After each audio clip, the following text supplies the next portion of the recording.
On this, the fifth episode of our little retreat, what I'd like to do is present something about the Son of God becoming a human being, because Saint Ignatius arranges the spiritual exercises so that there are what he calls 4 weeks, which are really 4 separate sections of the retreat.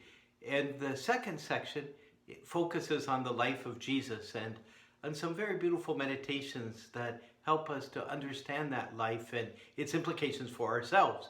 And so I'd like to move now from the first 4 episodes that we've had to now the 5th, where we move into that second section, or that second week, about Jesus. And I'd like to start just above all with kind of the mystery of what Jesus was about. Because I think after 2,000 years, we still don't understand clearly, or at least we don't accept clearly what it means that the Son of God became a human being. To be able to fathom that, and to allow that to change our perspective on everything about our lives is something truly incredible.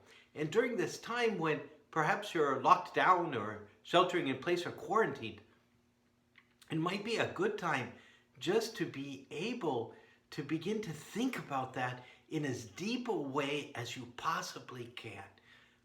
What does it mean that in this glory of God who created everything, that the Creator becomes one with the creation?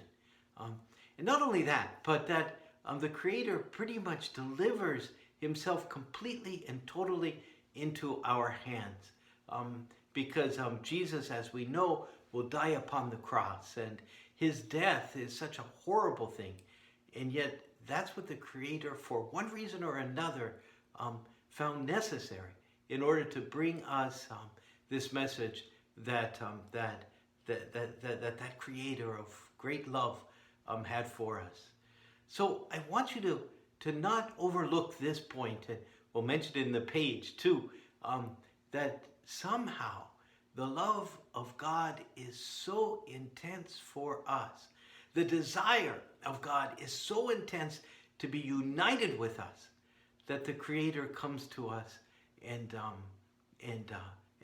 opens his life completely and totally to us. If you go to Scripture and you look at one of those passages where Jesus is condemned for eating and drinking with sinners, we get a sense of something very different in our understanding of what Christ was about. Because if Jesus had sat at those tables and every so often criticized the people around him, the Pharisees and the scribes would not have had any problem with him eating and drinking with sinners, because he was taking them to task.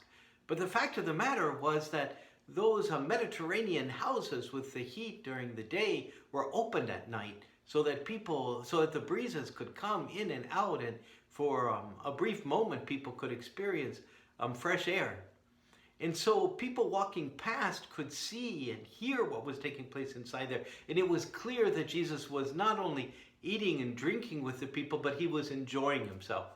And that he really and truly sat at those tables as a guest who didn't come merely to give some sort of a lesson, but that he loved being with them. And I think that colors, or should color, our understanding of what the Son of God did by becoming a human being. The Son of God chose to become a human being because that was enjoyable. Because being with us in love was something that the Son of God wanted to do. You know, when people we love are sick, we want to be with them. We don't make plans to go to Hawaii when we know we have a loved one in the hospital. We want to be at their side. And to the degree that we can, we enjoy we want them to enjoy our presence, and we want to enjoy being with them. If I go to see one of my parents and I sit there and I say, I'm here purely out of obligation or to teach you a lesson, how horribly I treat them that way.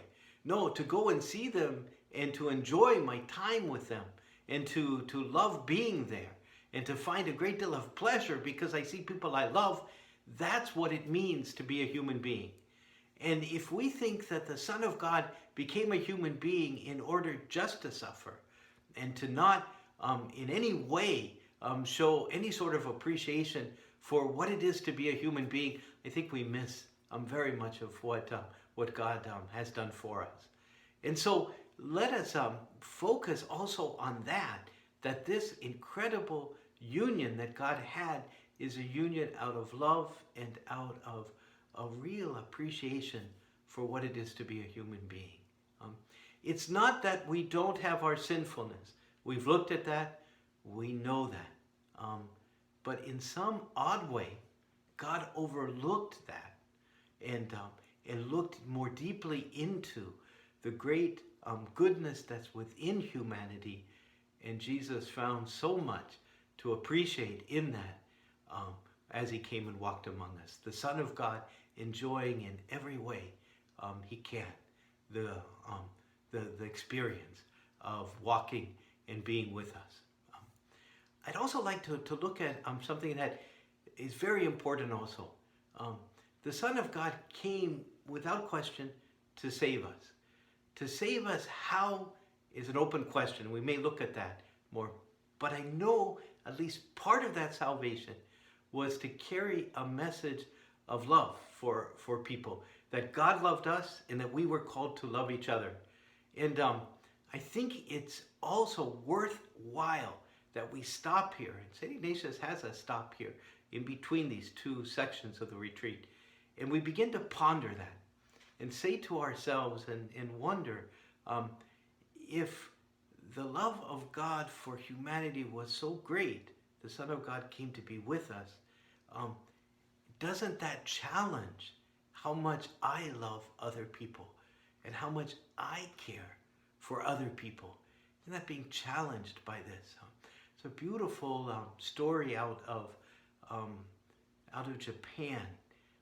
At the end of World War II, there were so many people who could not find any work, and so they lived in these camps, and they were considered to be less than human. A woman was drawn to begin to serve them, and she came from an upper class family, and she began to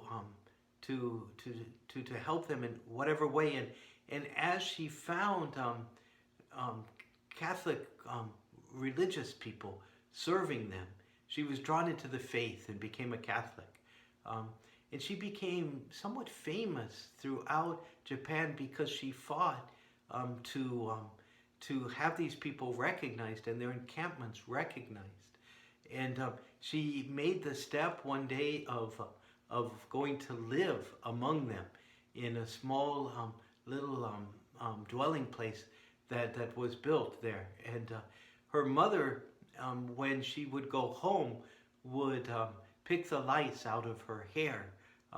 She had so become one with the people who were there. Her love was so great. And I think that becomes an example for us of what it means to truly love other people, what it means to hear the message of Jesus in a freshness, and this desire of Jesus to be one with us, and maybe that we too can be called to be one and carry this message of love to other people, to take it so much to heart that we allow our hearts to be moved by Jesus and to be moved by those people who are needed.